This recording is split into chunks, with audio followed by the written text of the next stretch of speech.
Hello everyone. Welcome to my Welcome to my Spring Ahead Family Night from 6 to 7 p.m. at Cooper Elementary School.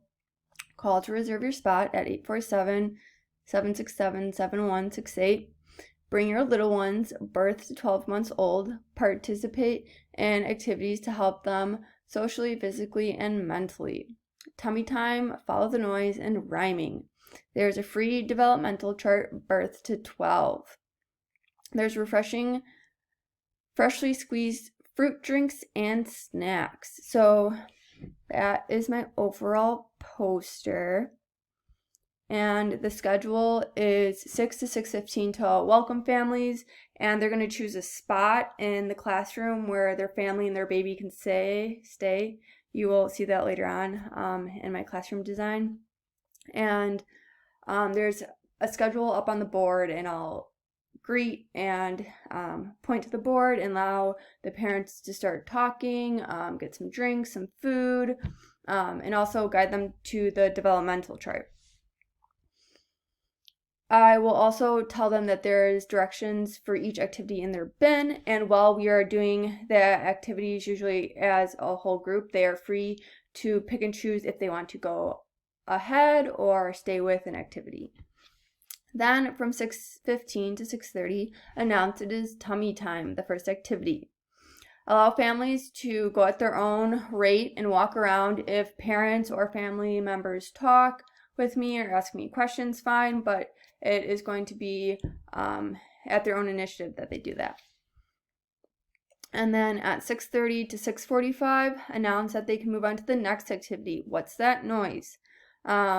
Again, they can proceed at their own pace, stay, or go ahead. And 6:45 to 7, announce it is the last activity, rhyme time.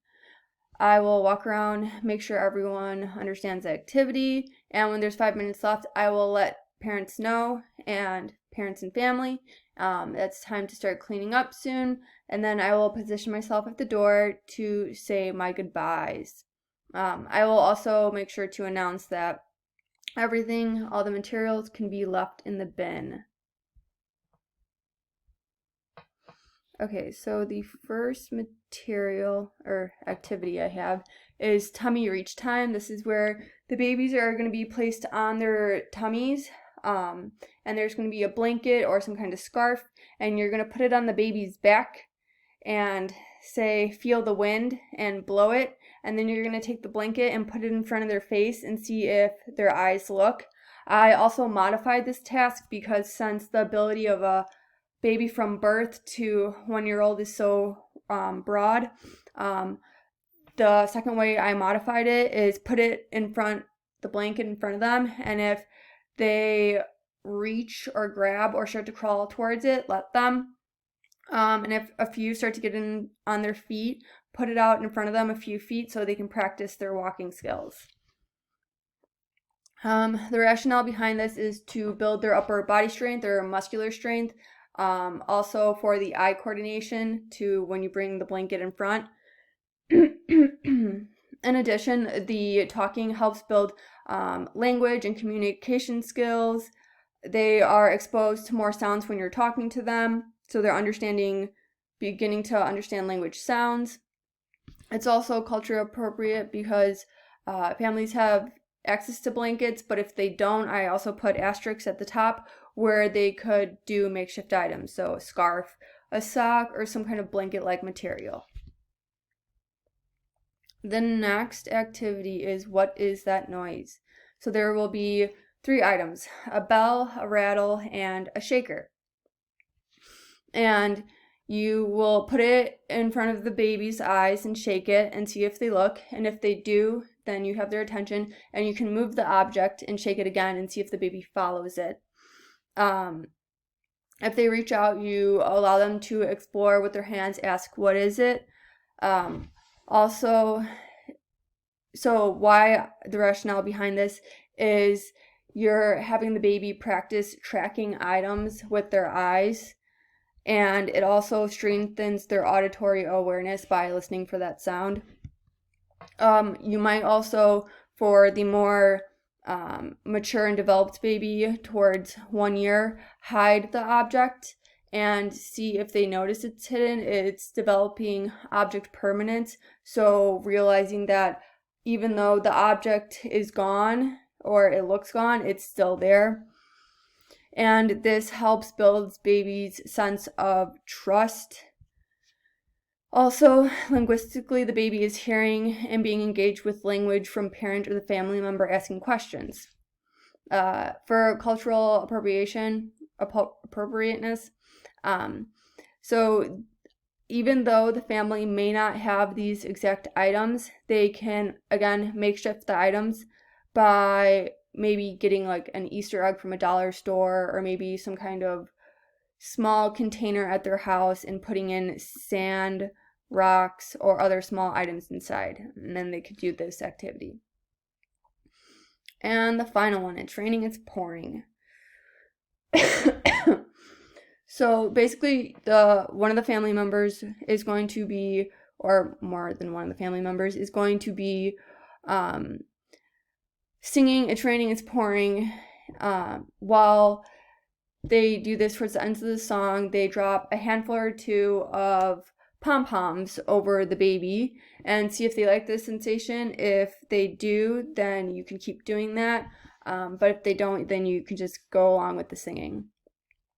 So the rationale for this is that by singing, it exposes the baby to words and sounds which they will later use when they learn to talk.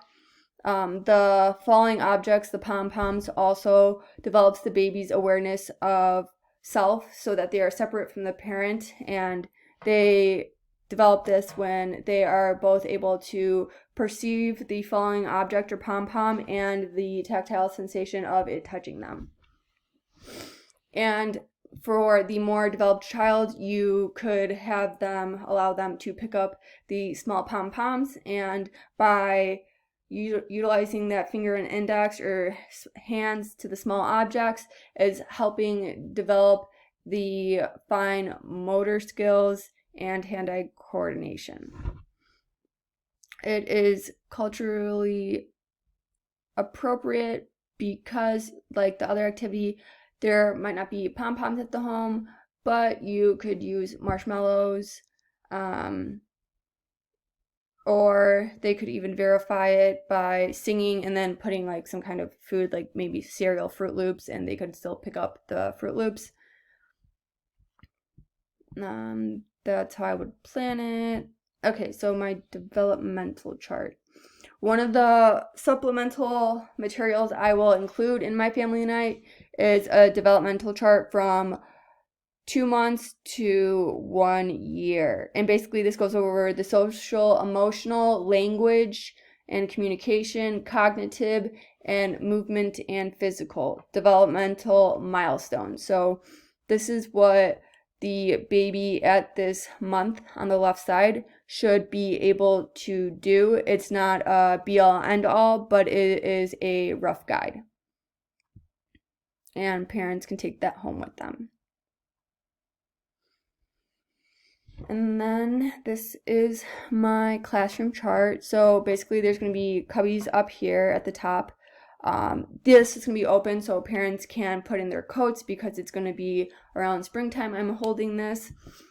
The other one is going to be blacked off with desks on the outside of the room. There's chairs designated with the C all around the outer walls of the classroom so the family can bring it to their area if they would like.